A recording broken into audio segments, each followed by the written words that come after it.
تو میں نے اور پیا، پھر منہ سے ہٹایا تو آپ نے فرمایا اور پی لے دودھ ہے، تو میں نے اور پیا۔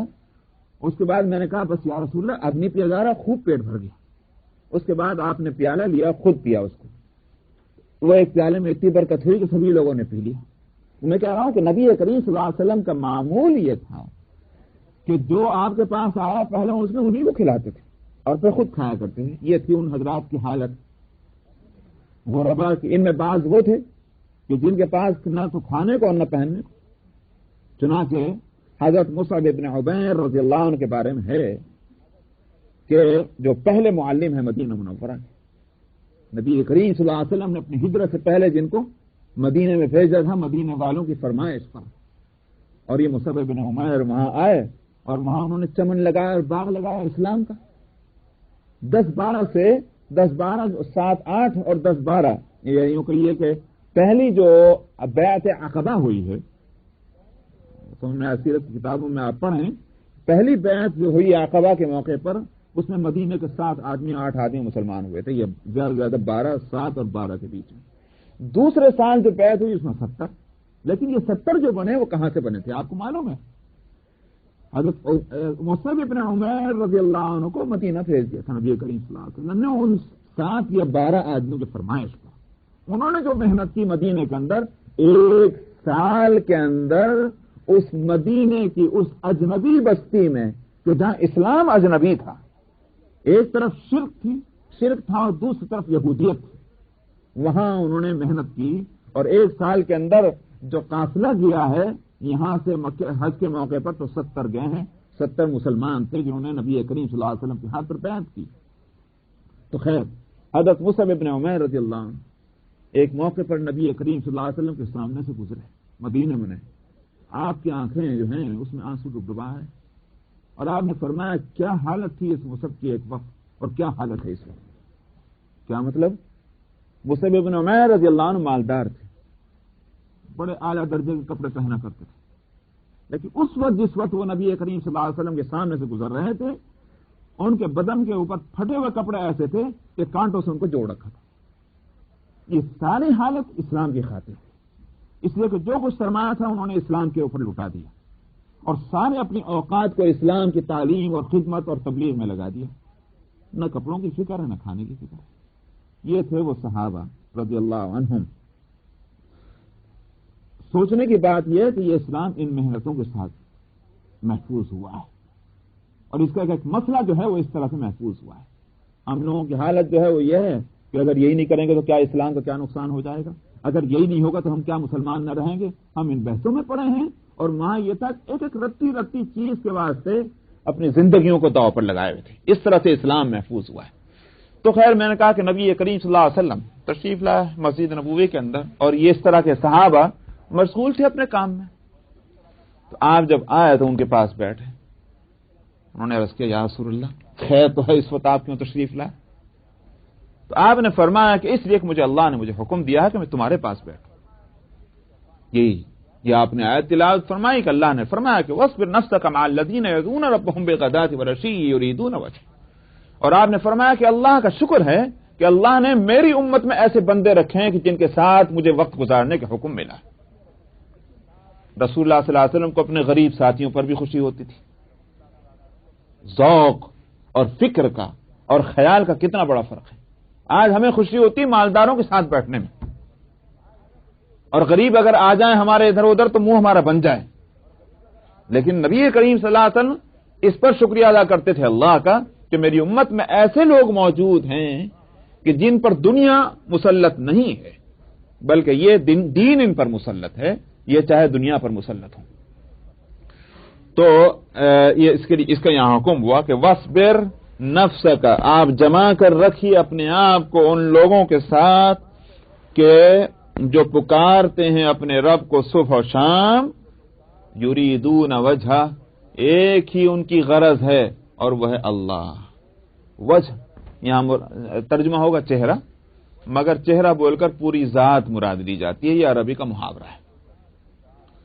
تو جو اس کی ذات کو چاہتے ہیں، یعنی مطلب کیا ہے؟ کوئی غرض دنیا کی نہیں، صرف ایک اللہ کو راضی کرنے کے لیے صبح و شام اللہ کو پکارتے ہیں۔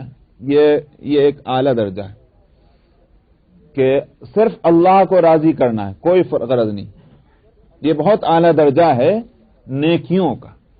اسی واسطے یہ واقعہ اگر میں سناؤں تو ہو سکتا ہے کہ بہت سو کے حلق سے نیچے نہ اترے اس واقعے کو، مگر میں کہوں کہ نیکیوں کے درجات بے شمار ہیں.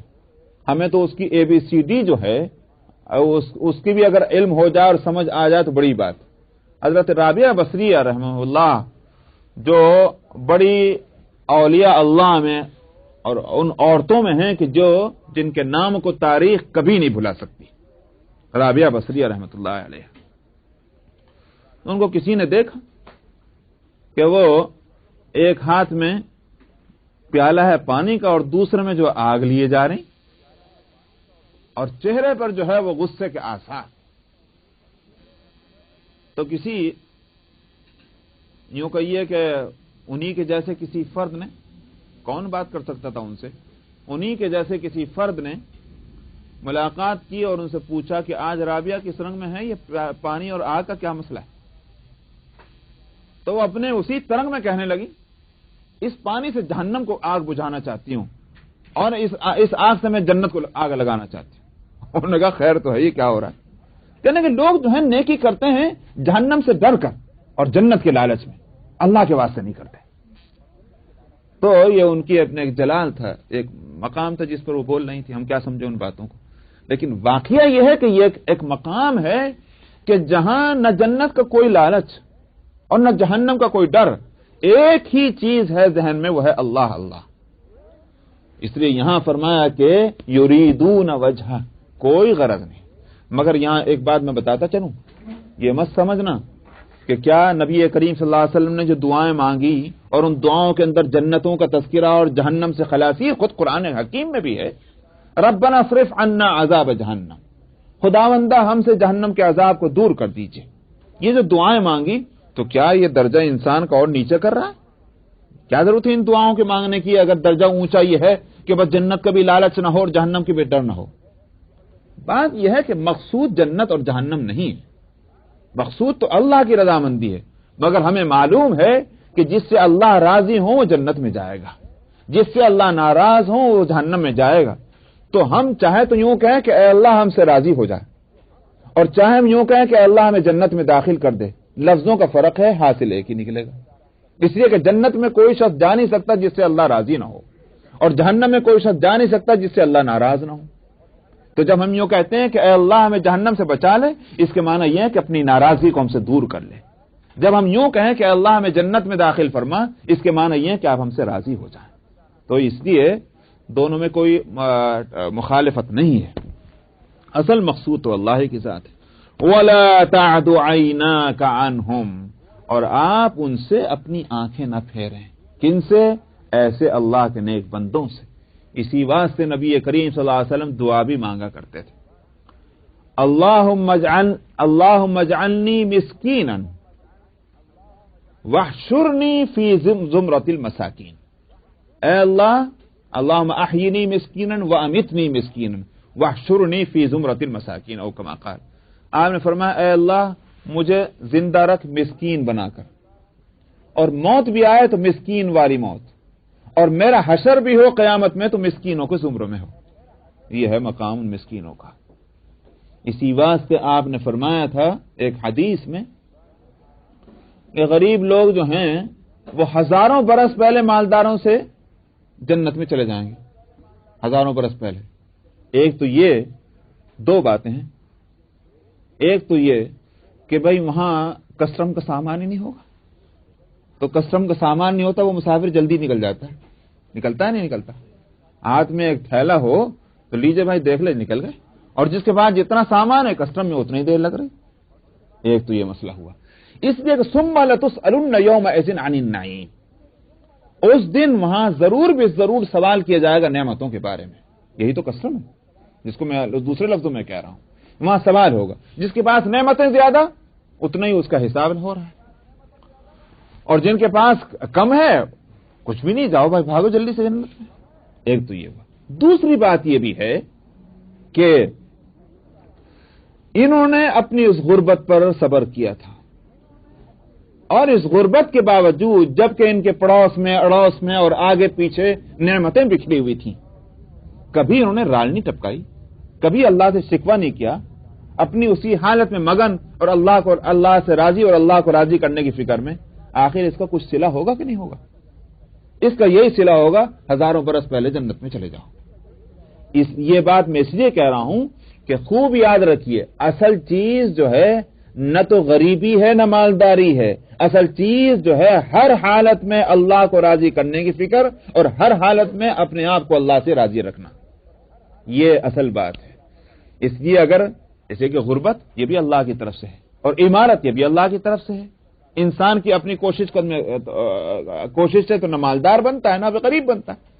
یہ الگ بات ہے کوششوں پر اجر ملے اور یا سزا ملے، لیکن حقیقت یہ ہے کہ غربت اور مالداری میں اپنی کوشش کو کوئی دخل نہیں. یہ لوگ غلط کہتے ہیں. اسی واسطے خود قرآن حکیم میں فرمایا کہ نحن قسمنا بینہم معیشتہم فی الحیات الدنیا.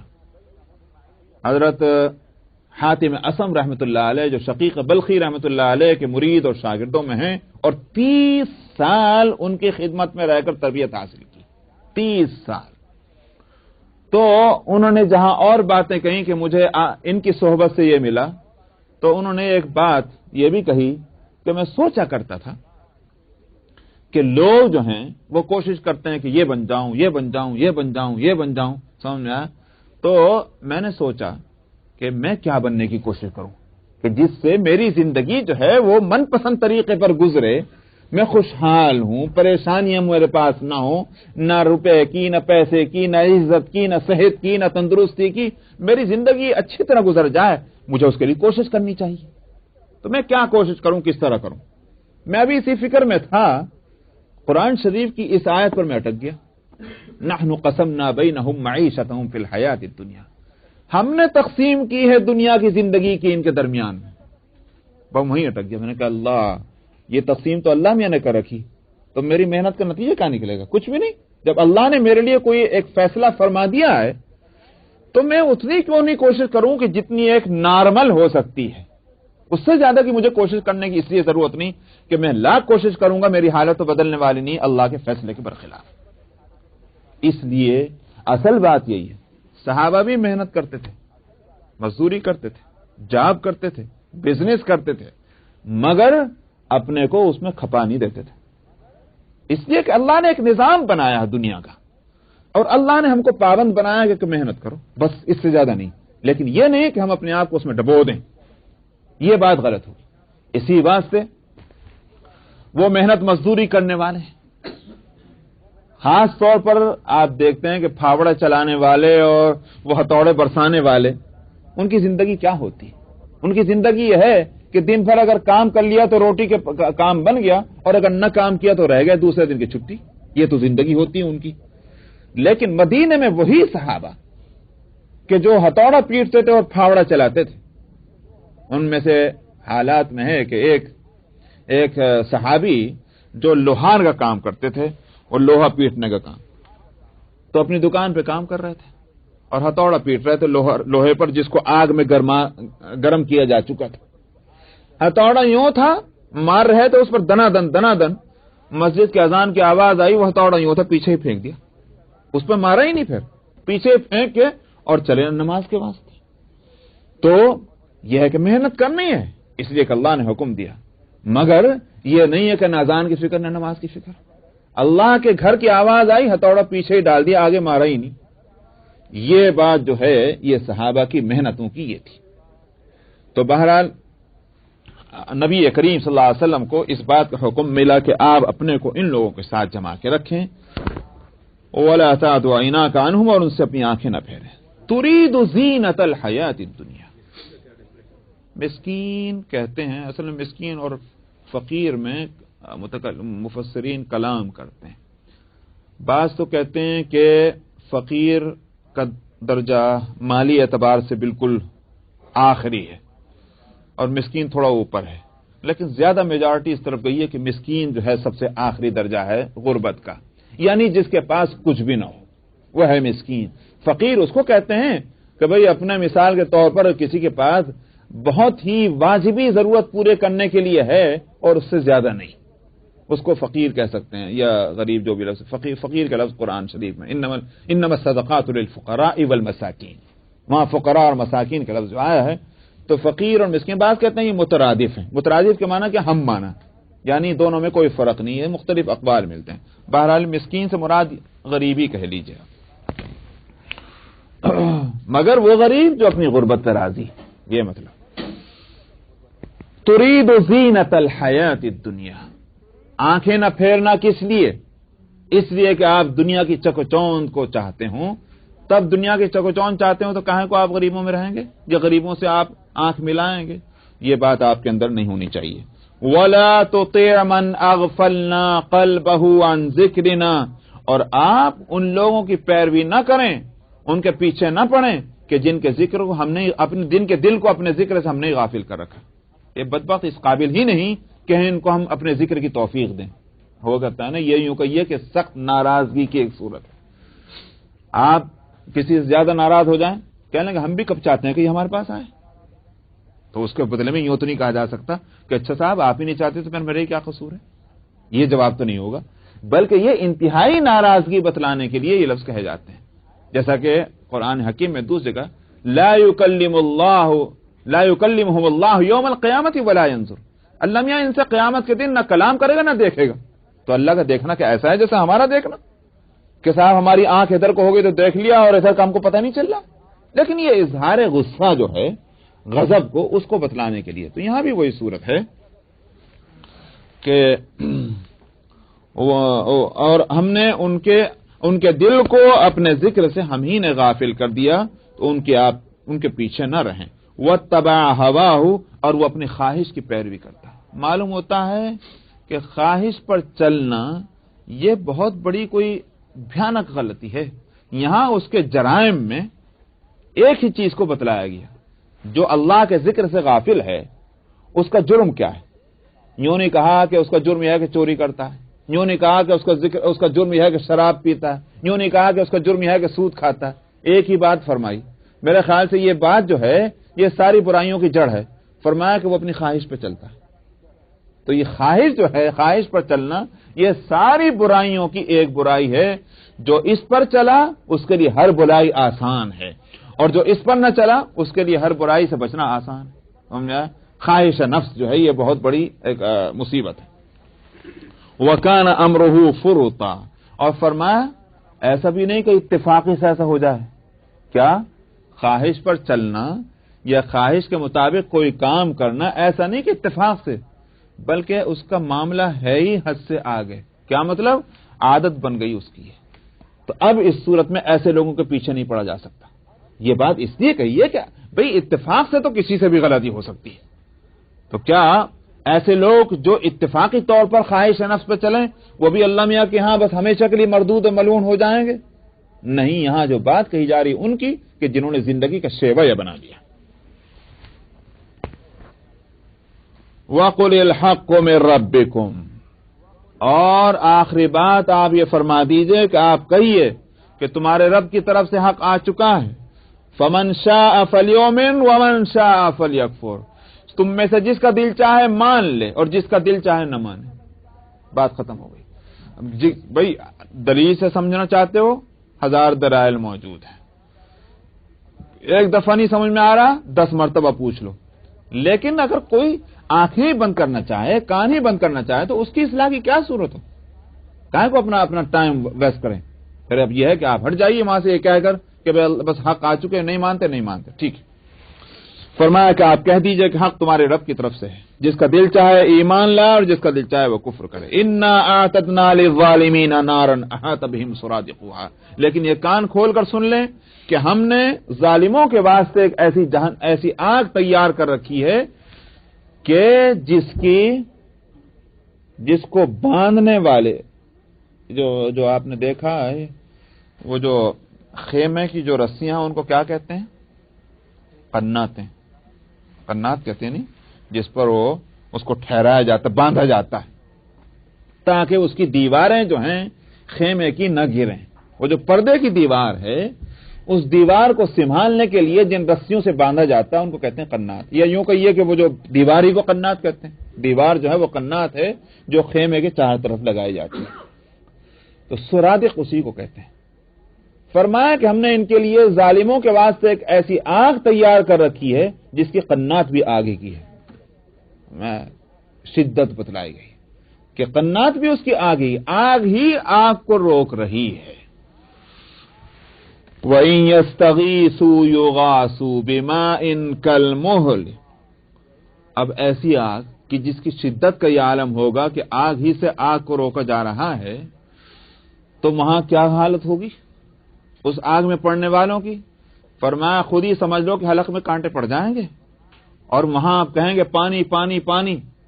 فرمایا کہ ضرور پلایا جائے گا ان کو پانی، مگر کہیں گا جب وہ مانگیں گے پینا تو ان کو پلایا جائے گا ایسا پانی جیسے تیل کی تلچھٹ، کالمہل، تیل کی تلچھٹ کو کہتے ہیں، یشوی الوجوہ، اور اس تیل کی تلچھٹ کی حالت یہ ہوگی کہ منہ کو جھلس دے گا، پینے کا قابل نہیں، پینے کا قابل نہیں، پھر بھی پینا چاہیں گے تو منہ جھلسا جائے گا۔ بئس الشراب، برا ہے یہ پینا، وساءت مرتفقہ، اور برا ہے وہ آرام کی جگہ۔ کہاں سے آرام ملے گا اس میں؟ جہنم کی آگ میں، لیکن فرمایا کہ بری ہے وہ آرام کی جگہ۔ ان الذین آمنوا وعملوا الصالحات، اس کے مقابلے میں جو لوگ ایمان لے آئے، وعملوا الصالحات، اور نیک عمل کیا، وعدہ اللہ میاں کا دنیا ہی میں کسی کے جنت کے بھیجنے کے لیے ان دو کنڈیشن کے ساتھ ہے، ایمان اور عمل صالح۔ ایمان کی وجہ سے جانا ہوگا بے شک جنت میں، مگر عمل صالح جو ہیں وہ وٹنس بنیں گے اس ایمان کے لیے جو دعوی ایمانی ہے۔ یہی شیخ عبد القادر جیلانی نور اللہ مرقدہ کا فرمانا ہے، ایمان ایک دعویٰ ہے۔ جیسے آپ کہیں کورٹ میں جا کر کے صاحب یہ بلڈنگ تو میری ہے، کیا جج فوراً ہی فیصلہ کرتے کہ ہاں صاحب ٹھیک ہے آپ کہہ رہے ہیں چونکہ لحاظ لے جائیے؟ وہ جج تھوڑی، وہ تو پاگل ہے۔ جج کیا کہے گا؟ وٹنس، ثبوت لائیے، پروف لائیے۔ اگر آپ نے پروف اور ثبوت دے دیا، وٹنس دے دیا، تب جج آپ کو ڈگری دے گا۔ پروف نہیں ہے، کوئی وٹنس نہیں ہے، تو آپ چیخ چیخ کے آسمان سر پہ اٹھا لیں تب بھی جج فیصلہ نہیں کر سکتا کہ یہ بلڈنگ آپ کی ہے۔ شیخ عبد القادر جیلانی نور اللہ مرقدہ کو فرمانا یہ ہے کہ عدالت عالیہ میں، اسی عدالت میں جہاں اولین اور آخرین کے فیصلے ہوں گے، وہاں مؤمنین اپنے ایمان کا دعویٰ پیش کریں گے کہ ہم مومن ہیں، ہمارے پاس ایمان ہے۔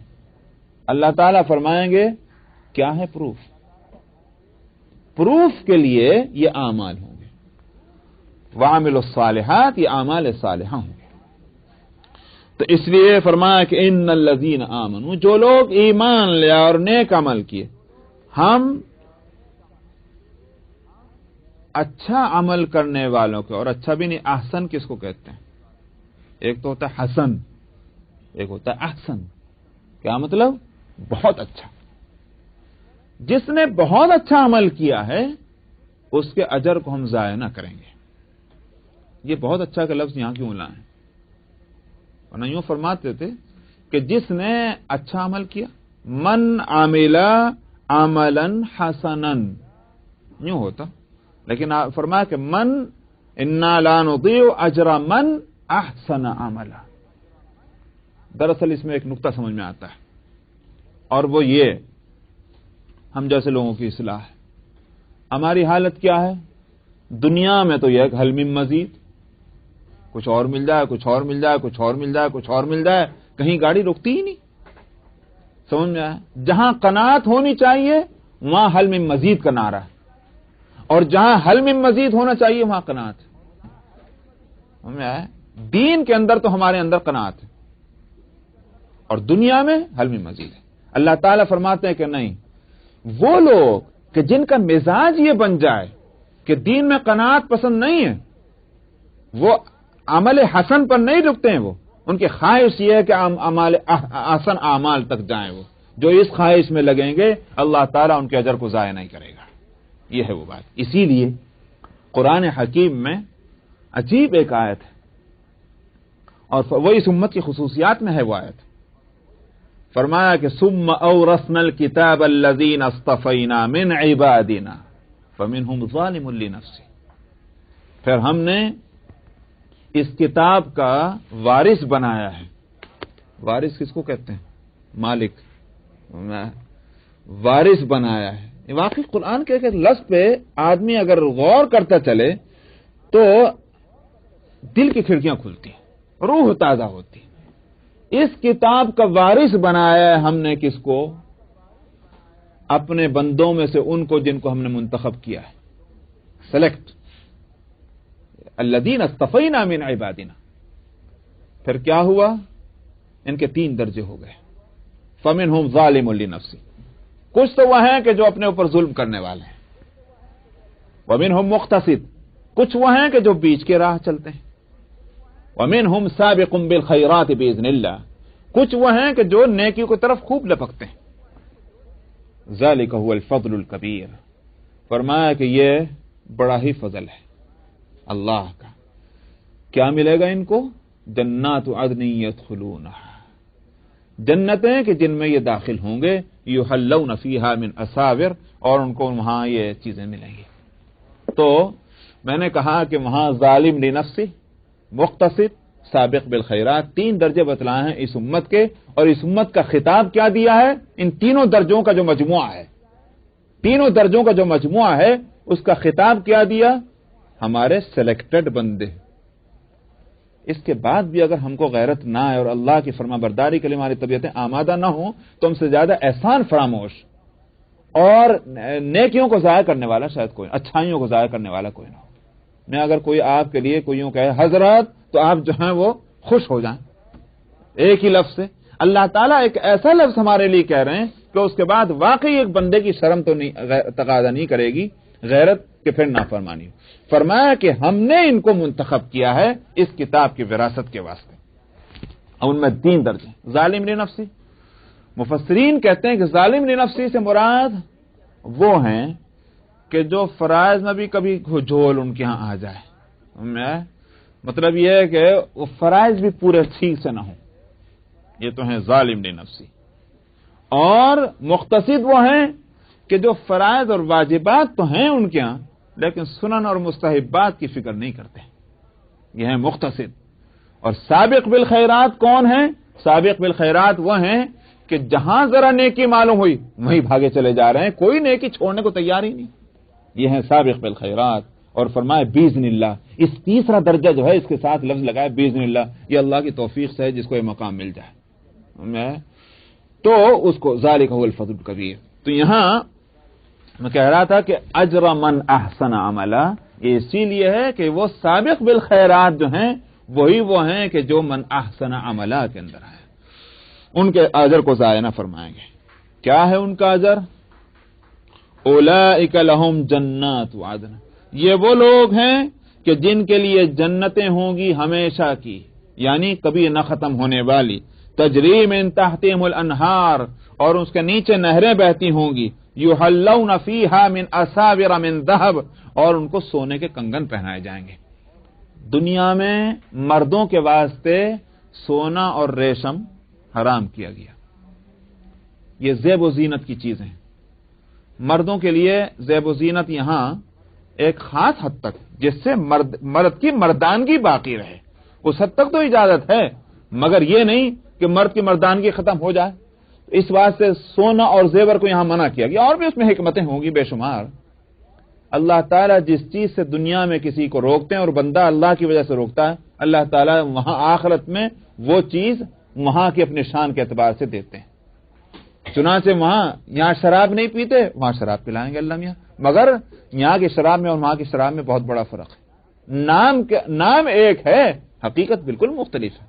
یہاں تو یہ ہے کہ کڑوی، وہاں میٹھی، یہاں بدبودار، وہاں خوشبودار. یہاں جو ہے عقل خراب ہو، وہاں عقل اور اچھی ہو. سمجھ میں آیا؟ یہاں جو ہے وہ انسان کا ایمان اور جو ہے وہ رخصت ہو کر کفر اس پر غالب آ جائے، وہاں معرفت بڑھے اس شراب کے پینے سے. تو وہ نام ہوگا اس کا وہ، لیکن حقیقت مختلف ہوں گی. اسی طرح سونا اور یہ ریشم، وہاں ریشم کے لباس ہوں گے، من سندس سے آگے لباس کا لفظ آ رہا ہے، لیکن ان کو سونے کے کنگن پہنائے جائیں گے. آپ کہیں گے کیسے لگیں گے یہ مرد سونے کے زیور پہنے ہوئے؟ اجی جناب، آج فیشن نہیں ہے. لیکن فیشن بدلتے ہوئے دیر نہیں لگتی. جب کسی چیز کا فیشن آتا ہے تو وہی چیز بڑی اچھی لگنے لگتی. ہوتا ہے کہ نہیں ہوتا؟ جنت کا فیشن یہی ہوگا. لہذا جنت میں وہی اچھے لگیں گے مرد کہ جو زیور پہنے ہوئے ہوں گے. وہاں بے زیور، جیسے دنیا میں بے زیور کی دلہن کیسے لگتی؟ بیکار. بے زیور کی دلہن اچھی نہیں لگتی، وہاں بے زیور کا مرد جنت میں اچھا نہیں لگے گا. تو اس لیے فرمایا کہ یحلون فیہا من اساور، وہاں ان کو سونے کے کنگن پہنا جائے. قرآن حکیم میں ایک جگہ فضہ کا لفظ بھی ہے اور یہاں ذہب کا لفظ ہے. مفسرین کہتے ہیں کہ دونوں ہی ہوں گے، سونے کے بھی اور چاندی کے بھی. وَيَلْبَسُونَ ثِيَابًا خُضْرًا، اور فرمایا کہ انہیں ہرے کپڑے پہنائے جائیں گے، کہیں کہ سندس کے اور استبرق کے. یہ دونوں کپڑے ریشمی ہیں، مگر سندس ایک موٹے کپڑے کو کہتے ہیں اور استبرق باریک کپڑے کو کہتے ہیں. برق سے بنا، برق کیا کو کہتے ہیں؟ بجلی کو. کیسی لطیف اور ہلکی پھلکی ہوتی ہے، تو وہاں سے استبرق بنا. ہو سکتا ہے بعض کہتے ہیں کہ براق بھی شاید اسی سے ہو، لفظ براق کہ بجلی کی رفتار جاتا تھا وہ. تو بہرحال تو من استبرق، استبرق باریک کپڑا. شاہانہ لباس، جب کبھی بادشاہ ہوا کرتے تھے صحیح طور پر ان کا لباس کہیں دیکھا آپ نے، میوزیم میں دیکھیے آپ، تو اندر موٹا کپڑا خوبصورت پھولدار اور اوپر ایک باریک کپڑا. اس کی وجہ سے اس کا حسن اور بڑھ جاتا ہے اس کپڑے کا. یہ ہے کہ ان کو لباس پہنایا جائے گا ہرا.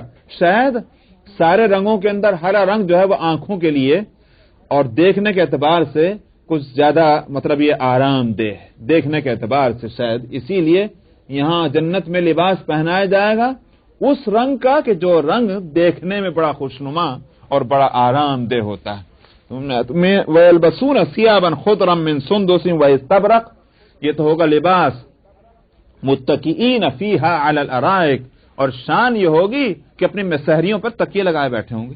یعنی مطلب یہ جیسے بادشاہوں کی شان ہوتی ہے اور بے فکری کا جو عالم ہوتا ہے کوئی فکر ہی نہیں وہاں ہوگی. نعم الثواب، وہاں فرمایا تھا وبئس الشراب اور وساعت مرتفقہ، اس کے بدلے میں یہاں فرمایا کیسا اچھا ہوگا یہ اجر اور کیسا اچھا ہوگا یہ آرام کی جگہ. وحسنت مرتفقہ. بس نمبر 32. اعوذ باللہ من الشیطان الرجیم.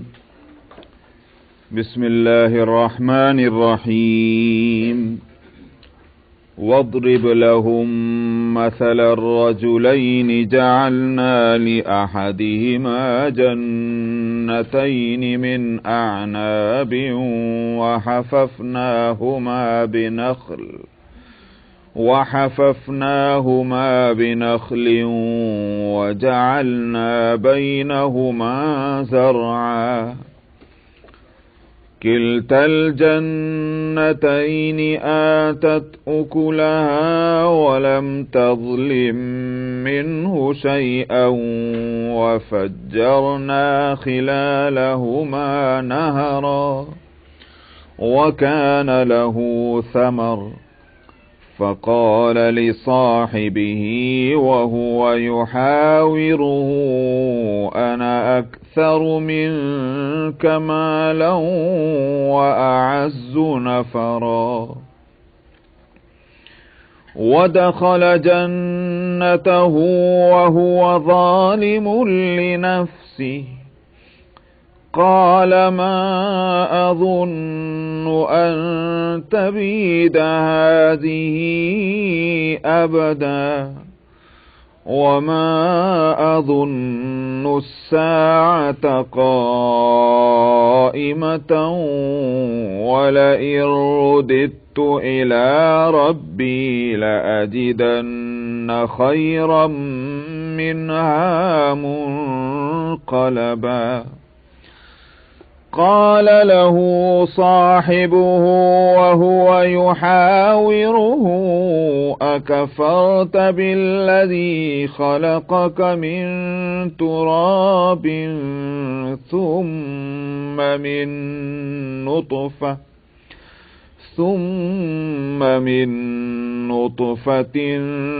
ثم سواك رجلا. لكن هو الله ربي ولا أشرك بربي أحدا ولولا إذ دخلت جنتك قلت ما شاء الله لا قوة إلا بالله إن ترني أنا أقل منك مالا وولدا فعسى ربي أن يؤتيني خيرا من جنتك ويرسل عليها حسبانا من السماء فتصبح صعيدا زلقا أو يصبح ماؤها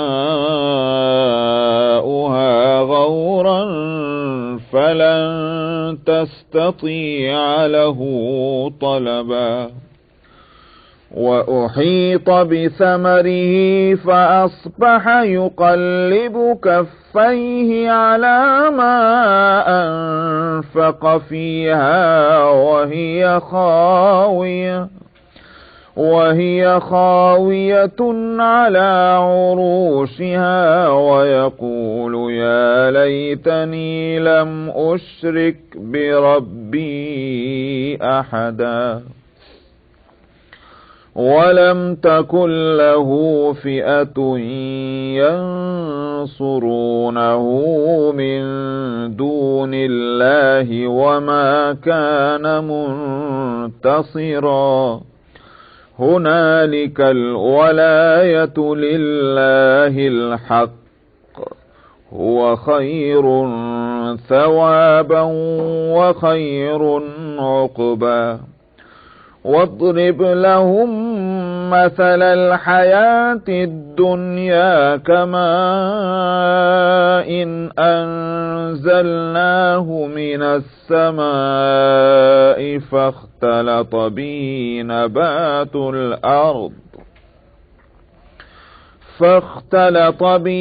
نبات الأرض فأصبح هشيما تذروه الرياح وكان الله على كل شيء مقتدرا المال والبنون زينة الحياة الدنيا والباقيات الصالحات خير عند ربك ثوابا وخير أملا ويوم نسير الجبال وترى الأرض بارزة وحشرناهم فلم نغادر منهم أحدا وعرضوا على ربك صفا لقد جئتمونا كما خلقناكم